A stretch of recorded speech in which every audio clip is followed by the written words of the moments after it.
écoutez, bienvenue sur cette conférence. Aujourd'hui, je vais vous parler en fait d'un système que j'ai commencé à développer. Mais avant de vous parler de ça, je vais vous parler un petit peu des projets qui, en général, dans la radio, on va dire, me motivent, m'animent. Donc, j'ai 4 grands sujets en fait aujourd'hui pour ça. J'ai tout ce qui touche au monde du packet radio, pour les anciens qui ont connu cette époque des années 2000 où c'était une technologie florissante et qui est loin d'avoir perdu sa pertinence aujourd'hui, malgré tout. Dans la région, en fait, je suis connu notamment en fait, pour avoir aidé un peu les réseaux à se mailler entre eux, notamment sur la partie Amnet. Voilà. J'ai aidé à contribuer sur la partie réseau Auvergne-Rhône-Alpes, le réseau ARA. Et enfin, j'ai un petit projet là, qui se lance cette année pour avoir des sources de temps, qui est en fait un élément très important sur les réseaux, notamment pour Amnet, mais sans dépendre en fait, de la composante spatiale, entre autres GPS et autres systèmes. Si on zoome un petit peu sur la partie packet radio, en fait, qui a plus de liens avec la conférence aujourd'hui, en fait, j'ai tout un tas de sujets. On ne va pas trop s'attarder sur les premiers. Mais globalement, en fait, aujourd'hui, par rapport à cette conférence, notamment, je vais vous montrer donc WinLink, qui est un système de messagerie autonome, qui est conçu, en fait, pour pouvoir faire de la communication en mode paquet. Donc, vous pouvez, en fait, en VHF, avec un modem packet à l'ancienne, vous pouvez en fait échanger des emails grâce à ça. Et je me suis dit en fait que en fait aujourd'hui donc on a donc un réseau mais qui est pas très développé vis-à-vis de ces voies paquettes. C'est un petit peu dommage parce que ça empêche aux OM à la fois de tester la technologie assez facilement. Et en même temps, c'est un problème parce que tout le monde n'a pas nécessairement les moyens de mettre de la HF chez soi. Je pense aux personnes qui habitent dans des appartements. Par contre, d'un autre côté, on a plein de relais numériques, notamment alors en D-Star, en DMR et d'autres technos, Tetra, et un dernier qui ne me revient plus en tête, mais qui est en standard ouvert. Et hop. Voilà. Et pourquoi en fait le D-Star, vous allez me demander, parce que les radios sont chères. Il n'y a que 2 constructeurs aujourd'hui qui font des radios D-Star. C'est d'un côté Icom, le principal, et Kenwood de l'autre côté. C'est pas tout à fait vrai parce qu'on a un OM qui s'appelle F4GOH qui a fait un travail il y a un certain nombre d'années en fait pour faire des modems qui sont totalement open hardware, open source, que vous pouvez brancher derrière une radio plus classique. Et en fait, ces relais, notamment nous dans la région, en fait, ces relais, ils vont être de plus en plus interconnectés au travers d'Amnet, qui est un réseau en fait un petit peu avec les technologies que vous avez dans vos entreprises sur Internet. Et voilà. Aujourd'hui, la flèche rouge, elle est juste là pour montrer en fait qu'on cherche à, je sais pas si j'ai, le pointeur a pas l'air de fonctionner de masse, c'est pas grave. Donc aujourd'hui, en fait, on a 2 plaques Amnet qu'on cherche à faire joindre ensemble, mais ça, c'est pas le sujet du jour. Mais voilà, on cherche à mailler le réseau dans la région. Je vais pas vous embêter avec la spécification des stars, elle fait 92 pages, elle est en japonais, donc voilà. Par contre, en fait, ce qui est intéressant, et c'est pour ça que j'ai fait cette slide, c'est que lorsqu'on regarde en termes de volumétrie, dans la spécification du standard des stars qui est ouvert, le codec AMBE est criblé de brevets, mais le standard, lui, est ouvert et totalement documenté. Il y a 4 pages sur 10, en fait, qui parlent de comment transmettre de la donnée d'un poste radio à un autre. Voilà.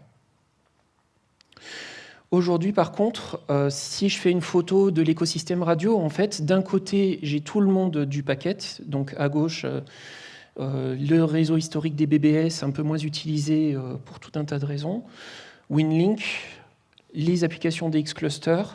À Xcall, alors je ne vais pas trop m'attarder, mais c'est un système qui permet de monter des sessions distantes, un petit peu comme Telnet, SSH, si ça parle à des informaticiens. Et YAP, c'est pour faire du transfert de fichiers. Voilà. Et par contre, d'un autre côté, on a toutes ces radios D-Star qui sont chez les OM, parfois à dormir, parfois un peu utilisées, qui savent faire de la donnée, mais qui, sur le terrain, en fait, ne sont pas utilisées pour pouvoir faire de la donnée jusqu'à maintenant. Moi, je me disais, c'est un petit peu dommage parce que ce mur, aujourd'hui, en fait, technologique entre ces deux mondes, il nous empêche de pouvoir, par exemple, utiliser des applications qui ont été développées il y a certes un certain temps, mais qui n'ont pas perdu de pertinence, en fait. Donc, globalement, j'ai des gens qui sont peut-être bien familiarisés avec D-Star qui vont me dire « Oui, mais en fait, tu aurais pu faire ça avec des rats. » Oui, mais des rats, le problème, en fait, c'est que c'est un protocole qui est associé, qui est très lié au logiciel lui-même. J'ai pas de spécification ouverte, et surtout, comme d'autres technologies plus récentes qu'on voit aujourd'hui, comme par exemple, je les aime bien, mais petit problème là-dessus en termes d'architecture, Meshtastic, Meshcore, aujourd'hui, en tout cas de ce que j'en vois, on a un couplage très fort en fait entre la couche du réseau, le fait de dire je veux envoyer des paquets d'un bout à l'autre d'un réseau ou d'une radio à une autre, et les applications qui tournent dessus. Si par exemple demain je veux rajouter un nouveau système pour faire de la supervision d'alimentation électrique sur des relais, chose qu'on a commencé à faire qui était sur une slide plus haut, on est obligé en fait de redévelopper le firmware sur vos petits boîtiers, ce qui veut dire que si vous voulez que cette nouvelle application innovante elle fonctionne avec des terminaux qui n'ont peut-être pas été mis à jour depuis 10 ans, c'est pas garanti en fait que votre système fonctionne bien. Voilà. Donc l'esprit et la doctrine dans laquelle je suis parti, c'est plutôt de reprendre AX25, donc, qui vient du monde radio amateur et qui sépare bien en fait la notion de je veux transporter des paquets d'un endroit à un autre et je veux d'un autre côté avoir des applications qui existent au-dessus. Et voilà. Et juste en dessous, la petite illustration, on ne va pas s'attarder dessus pareil, mais c'est pour montrer un peu la complexité du protocole des RATs en fait. Dans une session, vous pouvez faire du chat, de l'appel de procédure à distance pour lister des fichiers, et faire du transfert soit de fichiers, soit monter des sessions, comme par exemple pour faire du WinLink, entre autres. Le problème, c'est que, encore une fois, ce schéma, c'est moi qui l'ai fait, et en faisant une analyse du code pendant quelques temps. Donc ça a été plutôt complexe. Donc j'ai laissé cette idée un peu de côté, et je me suis dit, pourquoi pas en fait simplement faire un petit bout de logiciel. Donc en fait, ce que je vais présenter aujourd'hui, c'est juste la petite brique bleue qui existe d'un côté entre les radios D-Star qui existent déjà, les applications paquettes qui existent déjà et qui savent discuter en fait avec le protocole KISS. KISS, pour rappel, les néophytes, c'est un protocole qui permet de transporter des trames paquettes dans le monde radio amateur. Voilà. Donc, DVTNC en fait va se présenter du point de vue d'une application paquette comme si c'était un modem KISS classique, donc comme si c'était votre vieille TNC, TNC2, votre Cantronix, voilà. Et d'un autre côté, en fait, elle va jongler avec toutes les contraintes que votre radio vous impose. Et ça, on va en parler sur la slide d'après. Mais avant ça, un autre truc qui peut être intéressant, c'est de se dire, ce protocole et ce système, ce qui serait génial, c'est qu'il puisse s'intégrer dans le monde du D-Star, sans que j'ai besoin de modifier des radios commerciales déjà existantes, avec un minimum de changement du côté des relais. En pratique, cette partie-là, j'y reviendrai, elle n'est pas encore exactement terminée, mais ça permettra, en fait, en rajoutant un petit programme, de dire « mon relais D-Star, maintenant, va se connecter sur mon infra ». Les contraintes, par contre, en fait, les gros écueils qu'il y a aujourd'hui, en fait, pour faire ce que je voulais faire, c'est que vous avez une radio. Si par exemple je prends cette radio-ci, elle est connectée via un jack à 3 points. Donc un pour l'émission, un pour la réception, un pour la masse. Ce qui veut dire que Le problème, c'est que vu que vous êtes sur un canal à bande limitée, si vous envoyez des informations beaucoup trop d'un coup et beaucoup trop vite, vous allez en fait perdre de la donnée. À un moment, si vous voulez, c'est un petit peu comme si quelqu'un arrive, il vous donne une pile d'assiettes qui grandit, soit vous n'allez plus avoir la force suffisante pour tenir toutes les assiettes, soit vous allez perdre l'équilibre et il y a des assiettes qui vont tomber sur le côté. Et donc, symboliquement, c'est ce qui va se passer. En plus de ça, je vous épargne la spécification, mais en D-Star, il y a par exemple un système qui permet de faire du report de position en temps réel. Il y en a plusieurs, mais notamment il y en a un qui s'appelle DPRS. Et DPRS repère ces trames en utilisant le symbole $. Donc ça veut dire que si à un moment je transmets le symbole $, je vais déclencher de manière parasite ce système-là. Donc il a fallu le garder en vigilance et de se dire attention, il faut que je fasse mon protocole pour ne pas embêter les usages existants. En plus de ça, il y a certaines radios qu'on veut pouvoir piloter en utilisant ce qu'on appelle le bus de commande CI5. Dans le monde ICOM, CI5, c'est un système qui permet de dire je passe des commandes à la radio, comme par exemple pour changer la fréquence de l'émetteur, changer sa configuration, importer ou exporter une configuration. Et en plus de ça, il y a deux patterns qui sont totalement interdites. Donc là, c'est vraiment le jeu du mot interdit. J'ai la première qui est donnée, qui représente en fait des paquets perdus. D-Star, en fait, tel qu'il est conçu, n'a pas de dispositif pour dire « j'ai perdu des paquets ». Et donc, sans rentrer dans les détails, lorsque vous connectez des répéteurs, on le verra après, vous pouvez en fait avoir des pertes de paquets.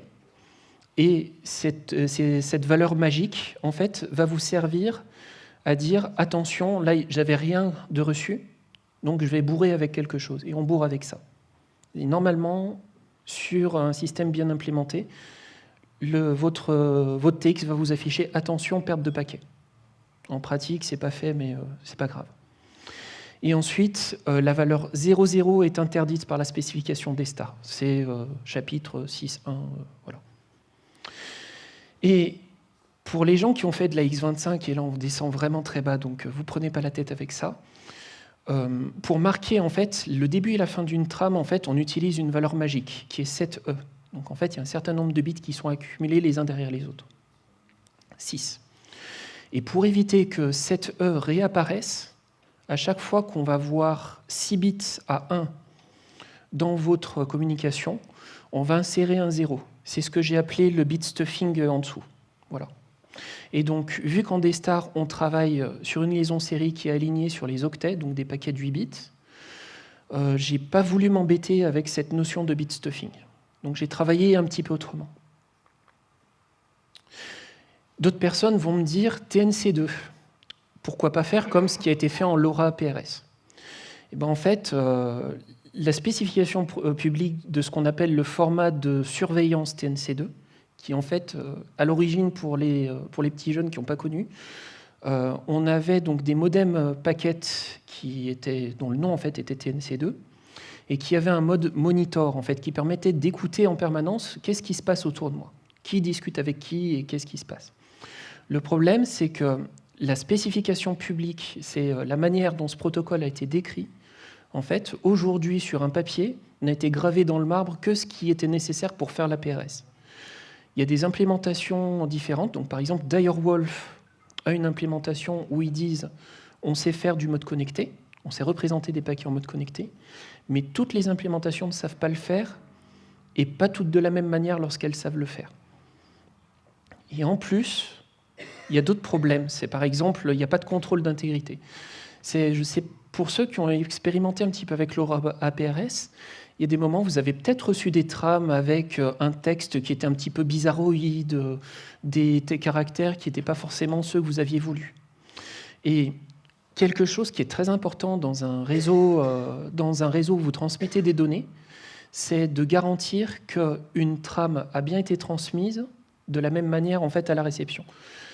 C'est-à-dire que parfois, et notamment avec AX25, il vaut mieux perdre un paquet qui a été corrompu, parce que parasite sur la radio, baisse de la puissance du signal, que d'envoyer n'importe quoi.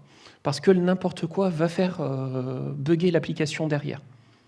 Alors que dans l'autre cas, en fait, AX25, lorsqu'on va travailler en mode connecté, ce qui est le cas en WinLink, en fait, va dire attention, j'ai perdu la trame numéro 5, tu recommences à me renvoyer à partir de la trame numéro 5. Voilà. Et puis le problème, c'est que on parlait des implémentations qui savent décrire des paquets de manière exhaustive, la manière dont c'est fait est textuelle et ça prend beaucoup plus de place en fait, et ça gaspillerait de la ressource en fait sur l'air. Voilà. Donc pour faire ça en fait, qu'est-ce que j'ai fait? J'ai dit, lorsque j'ai une trame AX25 qui arrive, je vous ferai un petit exemple après sur la slide suivante. Lorsque j'ai une trame AX25 qui arrive, je vais calculer une somme de contrôle donc qui permettra de dire est-ce que la trame a été corrompue ou pas. Et ensuite, je vais échapper tous les caractères interdits dont je parlais tout à l'heure. Donc comme ça, j'ai une garantie forte auprès de la radio qu'on est dans des conditions pour lesquelles la radio va accepter de travailler sans problème. Et enfin, pour démarrer le début et la fin d'une trame, je vais mettre un marqueur de début et de fin. Donc j'ai 2 octets en fait spéciaux. Donc c'est encore une fois des choses qui sont à échapper en plus. L'avantage de ce modèle-là, il est inspiré de ce que faisait DERATS. Donc tout ça pour dire qu'en fait, tout n'est pas acheté en fait, dans l'existant. DERATS, en fait, a fait le choix d'utiliser un système qui, en gros, va échapper juste les caractères nécessaires. Donc par exemple, là, j'ai un exemple de trame à transmettre. J'ai intercepté en fait une transaction WinLink, et là, en fait, c'est mon serveur qui renvoie à mon utilisateur en fait une trame en disant coucou, je suis alors là c'était une session point à point entre 2 personnes égales, c'était pas du client-serveur. Donc on était sur le serveur envoyait la bannière en disant coucou, je suis RMS Express avec une version et voilà. Et il y a une chose intéressante en fait, c'est que j'ai une valeur qui est interdite là. 2,4 en hexadécimal, c'est une valeur en fait qui est spéciale et que je ne peux pas transmettre au-dessus d'une radio des stars. Donc par rapport à ce que je vous disais tout à l'heure, qu'est-ce que je fais? Je rajoute un marqueur, en fait, un moment pour que mon système puisse dire « Ah, c'est le début d'un paquet ». Comme ça, si par exemple quelqu'un fait du DPRS entre 2 trames, mon système ne va pas chercher à décoder de manière désespérée une trame qui est fantôme. Voilà. Ensuite, il va recevoir toutes les données. Donc, ensuite, il va transmettre toutes les données. Lorsqu'il y a des valeurs interdites, je vais échapper en fait en disant j'ai pareil utilisé une valeur magique, donc 3D. Lorsque mon encodeur ou mon décodeur en fait voit 3D, il se dit attention, la valeur suivante en fait était une valeur interdite à laquelle j'ai fait une petite manipulation en fait pour que la valeur soit à nouveau acceptable pour les radios. Voilà. Et à la fin, je mets mon CRC32 pour dire, une fois que je vais faire le décodage dans l'autre sens, je garantis bien que la trame encodée en fait, est bien égale à la trame que j'avais là. Et sans connaître pour autant de l'autre côté la trame d'avance. En fait. Voilà. Et enfin, le marqueur de fin pour dire, c'est bon, j'ai terminé, repasse en mode en attente d'une autre trame. Donc l'avantage de ce système-là, en fait, c'est qu'on se rend compte que par rapport à une trame dont je ne connais pas la longueur exacte, et on ne va pas s'amuser à calculer ici, je ne rajoute que 4, 5, 6, 7 octets. Donc c'est très compact. Il y a des cas pathologiques. Une application pourrait générer en fait un cas où il faut échapper tous les octets. Là, malheureusement, c'est la punition et votre trame, elle sera 2 fois plus longue. Mais statistiquement, dans la plupart des cas, j'ai choisi les valeurs d'échappement pour qu'on tombe dans un cas qui soit correct. Et, ou dans la plupart des cas où vous n'avez pas trop de caractères en plus. Mais bon, faire discuter 2 radios ensemble, c'est très bien. Mais je vous ai parlé des répéteurs au départ. Et en fait, on pourrait se dire, un répéteur radio, ça pourrait être utilisé comme une voie d'accès. Pour ça, on va faire un petit rappel de ce qu'est un réseau des stars. Alors, dans un réseau des stars, donc, vous avez des utilisateurs qui peuvent être avec une radio. Donc là, je l'ai connecté à une tablette, par exemple. Vous pouvez avoir donc des ordinateurs portables fixes derrière une radio, comme ça. Voilà. Et en fait, vous allez donc pouvoir discuter au travers de répéteurs. Donc le répéteur, en fait, localement, il vous permet de, par exemple, passer une colline, parce que bon, les nuages cumulogranitiques sont l'ennemi numéro 1 du radioamateur. Voilà. Et par contre, de la même manière en fait, que ce qu'on a fait avec le réseau analogique, on peut créer en fait, ce qu'on appelle soit des serveurs de conférence, soit des réflecteurs en fait, dans le monde des stars. Et le réflecteur, en fait, il vient dire, par exemple, mes 3 personnes veulent discuter ensemble, mais elles sont aux 3 bouts du monde, à 3 bouts du monde totalement différents. Ils ne peuvent pas s'entendre par la radio, ils ne pourront jamais. En tout cas, pas sur ces bandes-là. Je vais configurer en fait mes répéteurs pour dire vous vous connectez sur un salon de discussion commun. Et le réflecteur en fait dit si par exemple ma radio mobile en fait passe en émission, le réflecteur en fait va faire miroir sur du trafic sur tous les autres répéteurs qui sont connectés. Et vous allez derrière en fait entendre l'autre personne parler. De ça en fait, il y a quelque chose qui est très intéressant et très marrant, c'est que les protocoles ici, donc D+, D extra, qui permettent de faire cette jonction entre un répéteur et un réflecteur, en fait, peut être détourné pour passer de la donnée. Voilà. Et moi, en fait, c'est la deuxième partie sur laquelle je suis en train de travailler actuellement, bientôt terminée, mais il me reste quelques éléments à peaufiner. Dans le modèle, en fait, de demain, vous aurez donc votre poste radio avec son ordinateur à côté ou un téléphone.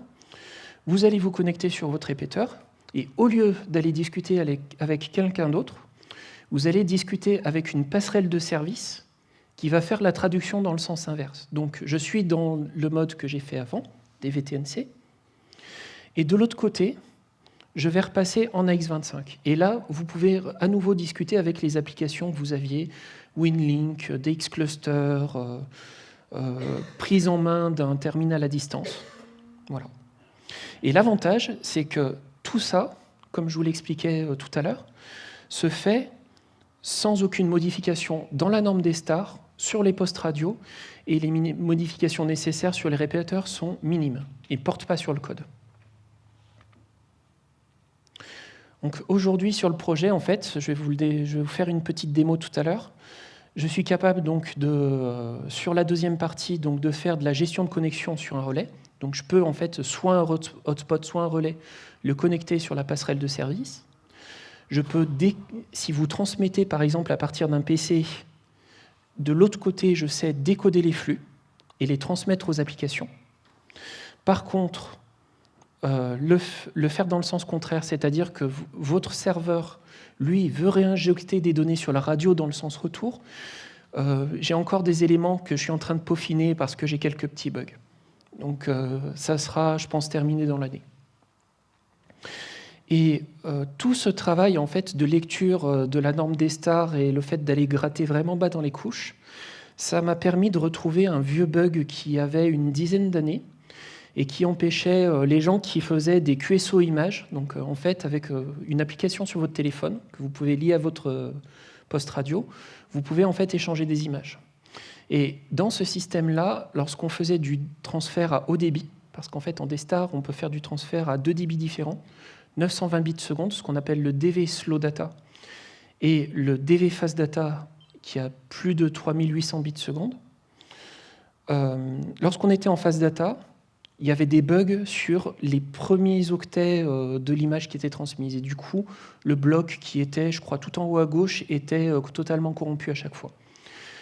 On a donc, grâce à un travail commun avec F4FXL, on a identifié d'où venait ce système-là, enfin, d'où venait en fait ce bug-là. C'était dans la logique en fait, dont les flux fast data étaient détectés.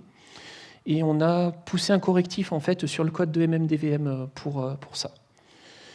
Il nous restera à vérifier si sur les vieux répéteurs faits à base, par exemple, de DVRPTRv1, par exemple, qui utilisait donc un autre programme que MMDVM, il faudra faire ce patch ou pas.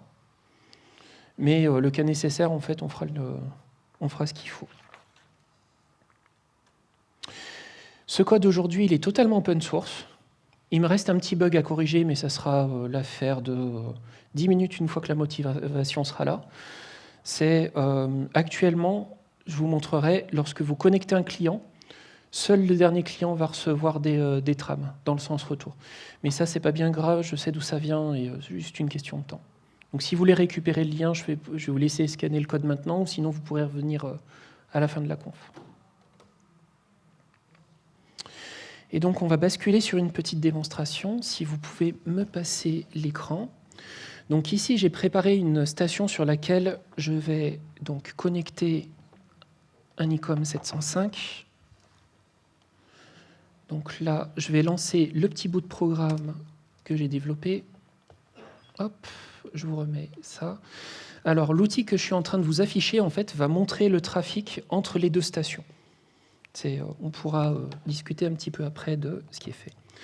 Et donc, pour mon petit scénario, j'ai préparé un échange d'emails où je vais passer une image et un fichier texte. Donc là, je vais lancer une session peer-to-peer. Voilà, donc déjà, ce qu'on voit tout en haut, là, les paquets KISS, en fait, c'est pour dire l'application WinLink est maintenant connectée en fait, à des VTNC derrière. Hop, je vais essayer de mettre comme ça. Il commence à manquer un petit peu de place. Et donc là, je vais lancer mon transfert d'email. Donc, alors, si vous voulez, je vous le montrerai après. Ce PC, actuellement, j'ai coupé toutes les radios dessus, à part la radio des stars qui est branchée dessus. Donc, quand il va y avoir un transfert de données, c'est pas du Wi-Fi, c'est pas du Bluetooth, c'est pas de l'Ethernet, il n'y a rien du tout à part de la radio. Voilà. Donc, derrière, en fait, on voit quelques trames arriver, et on voit que mon application, en fait, est en train de recevoir un email. Donc là, maintenant, en fait, vous voyez, on commence à voir, là, j'ai 2 kilooctets qui ont été transférés. D'ici quelques instants, voilà. Donc mes trames arrivent au fur et à mesure, et donc mon email est en cours de transfert. Donc là, on voit en plus de l'autre côté, en fait, que les flux réseau sont bien établis entre les deux applications. Et je pourrais vous remontrer plus tard si ça vous intéresse. Hop. Ici. Ah, là j'ai loupé un petit peu le truc. Je regarderai si je peux zoomer là tout à l'heure. Donc là, mon email est en train de se transférer. Là, ce que vous voyez derrière, c'est juste les paquets qui sont émis, en fait. Donc, vu que je suis sur une station qui fait de la réception, les paquets que vous voyez partir, c'est les paquets, en fait, où mon client WinLink dit « Coucou, j'ai bien reçu tes trames. » Voilà. Donc, le transfert va se terminer d'ici quelques secondes. Voilà. Voilà. Et donc là, on était en fast data. Et à ce débit-là, on a pu transférer notre message à 15 kilooctets par minute, ce qui est quand même déjà très pratique par rapport à du packet plus classique. Alors, ensuite, donc là, on va terminer cette session-là. Je vais essayer d'aller récupérer le client WinLink qui n'a pas l'air de bien aimer. Hop. Je vais ouvrir mon email, ou sinon je vais le rapporter sur l'autre écran. On n'aura pas été gâté. Hein. WinLink. Je vais l'ouvrir de mon côté, je vous repasse les fenêtres. Donc, je vais juste vous montrer très rapidement. Déjà, j'ai bien reçu mon email, donc bonjour Ondexpo. Hop. Par contre, il faut... Ouais, en fait, j'ai un bug là-dessus. Il faut que je vais l'ouvrir sur le premier écran et je vous passe l'email ensuite pour vous le montrer. Donc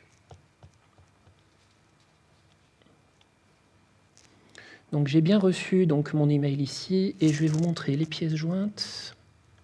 Voilà. Donc j'ai un fichier de config pour un modem logiciel, une petite image et c'est trop tard. Je vais rouvrir de mon côté sur mon autre écran. View attachment par exemple. Voir. Donc là, c'est l'image d'une maison que j'avais trouvée sur des images satellites. Voilà. Et après, le fichier texte, si je vous l'ouvre, c'est un fichier de conf. Donc il ne va pas aimer, il faut que je le sauve. Voilà. Plat document. Voilà, on va aller se balader pour le récupérer. Document. Direwolf. Voilà. Et donc ce fichier-là, en fait, au départ, il était sur mon autre machine, sur mon autre petit PC. Voilà. On peut faire le retour sur les slides, s'il vous plaît. Si vous avez des questions, c'est maintenant. Oui, merci pour toutes ces explications. Moi, historiquement, je suis le seul survivant de l'équipe qui s'occupait du packet sur Lyon. D'accord. Et les nodes. Donc, Georges F5DFN, Alain FCGX1, activité. Donc, en fait, on était confronté à un certain nombre de facteurs limitants. Oui. Alors que la X25, c'est un système remarquable, avec les couches de connexion, de transport, de services, etc. Donc il y a tout pour réussir là-dedans. Puis on était confronté un peu à cette concurrence de Tessar et tout le reste, etc. Bon, il y avait pas mal de confusion. Alors, on a été confronté à un certain nombre de facteurs limitants importants. Un, les utilisateurs se sont vautrés dans le 1200 baux, alors qu'on avait un accès 9600 baux. Bon, c'est vrai qu'il y a le problème de matériel, de la modulation de phase, qui n'aime pas trop les datas, etc. Donc il y avait un problème de matériel. Ça peut demander la modification, pour un peu de contexte, ça peut demander, le 9600 baux à l'époque demandait de modifier les transmetteurs pour pouvoir faire passer toute la bande passante nécessaire. Et ça pouvait être problématique. C'est pareil, ça demandait un peu de matériel pour régler correctement les niveaux les niveaux en fait pour que la transmission soit bien en fait. Le 9600, c'est un truc un petit peu capricieux. Et le deuxième problème, c'est même le backbone. Oui. Les nodes, etc. Et là encore, on aurait aimé avoir l'appui des gens très versés dans les hyperfréquences sur le 5 gigas, le 10 gigas, pour faire du haut débit. Tout à fait. Ça n'a pas été le cas, malheureusement. Donc, en fait, peu signer la mort du système. Alors que, je dirais, il y avait pas mal de trafic. Le problème, c'est qu'on recevait à peu près tout des Suisses, HB9IAP, HB9IAC, via FIS-BIG. Tout à fait. Le reste, c'était quasiment inexistant. Il y avait même un problème d'approvisionnement en data. Mais bon, le système avait tout pour réussir et malheureusement, on a un peu tout arrêté aussi parce que je pense que la dynamique de progrès qui peut être associée à ce système, qui est tout de même très intéressant, puisque l'architecture OSI, etc., avec la X25, ça n'a pas suivi pour pouvoir monter en puissance, c'est vraiment transférer du data et puis développer des services. En fait, je dirais que l'opportunité en fait, qu'on a aujourd'hui, et c'est pour ça que je m'intéresse beaucoup à X25, c'est que, comme tu le disais, à l'époque, on n'avait pas les outils en fait, qu'on a aujourd'hui pour monter des réseaux à haut et très haut débit, en hyper notamment. Et c'est pour ça en fait, que j'ai bien mis la slide au départ sur Amnet en montrant qu'aujourd'hui, ce qui avait de vraiment intéressant dans le réseau, c'est qu'on était capable de mailler en fait, des points hauts ensemble pour en fait, interconnecter nos voies. Il y a un autre sujet, mais ça, je ne veux pas embêter les gens pour l'instant parce que c'est encore sur le papier, c'est encore sur la planche à dessin et j'ai même pas fini le tour de l'état de l'art. Je travaille sur un système qui permettrait donc de reprendre l'idée de ce que faisaient les BBS, donc pour pouvoir transférer des messages, reprendre l'esprit de WinLink, mais travailler de manière décentralisée. Le but, en fait, étant de dire, aujourd'hui, je veux pouvoir avoir des relais RMS, donc des relais paquets, des voies d'entrée, qui puissent en fait dire, quand je suis connecté sur Internet, connectez-vous sur le système WinLink qui est très bien et qui est franchement confortable. Par contre, si jamais en fait notre système se retrouve totalement isolé d'Internet, qu'on puisse travailler. Alors, il y a eu des changements récents pour en fait permettre l'utilisation d'un post-office centralisé. Le problème, c'est que ça reste une fonction qui est centralisée. Et moi, ce que j'aimerais en fait par-dessus cette notion de post-office, en fait, qui permet de déposer des emails entre plusieurs RMS à une échelle locale ou régionale, ça serait de dire chaque relais en fait dans le même esprit en fait que ce qui était fait avec les BBS, chaque relais est capable de transmettre les emails au bon point d'arrivée. Il y a plein de considérations techniques à prendre en compte, notamment c'est comment je détermine le point de rendez-vous d'un radioamateur. Par exemple, dire F1 chat double qui est dans le 43, logiquement, lui va plutôt vouloir recevoir ses mails et sa boîte mail dans le 43. Un breton voudra peut-être plutôt du côté de Brest ou de Rennes, selon l'endroit où il habite. Et voilà, s'il reste encore, il y a plein de questions derrière, pareil, sur comment est-ce que je mélange à la fois des réseaux Amnet lorsque c'est possible parce qu'ils sont très rapides, et à la fois, par exemple, une liaison par QO100, puisqu'en fait, on a un système qui nous permet de lier à peu près tous les systèmes, à la fois en Europe, en Afrique, au Moyen-Orient, un petit peu de l'Asie et même un petit peu des Caraïbes. Parce que j'ai eu ouï dire qu'il y avait des radioamateurs qui avaient réussi à se connecter sur QO100 depuis les Caraïbes. Donc voilà. Ou du Brésil peut-être plus raisonnable. Et voilà, en fait, c'est de se dire, j'ai plein de technologies hétérogènes qui permettent d'échanger des emails, mais voilà, il y a un sujet là, c'est beaucoup trop tôt en fait pour que je présente quoi que ce soit là-dessus. Voilà.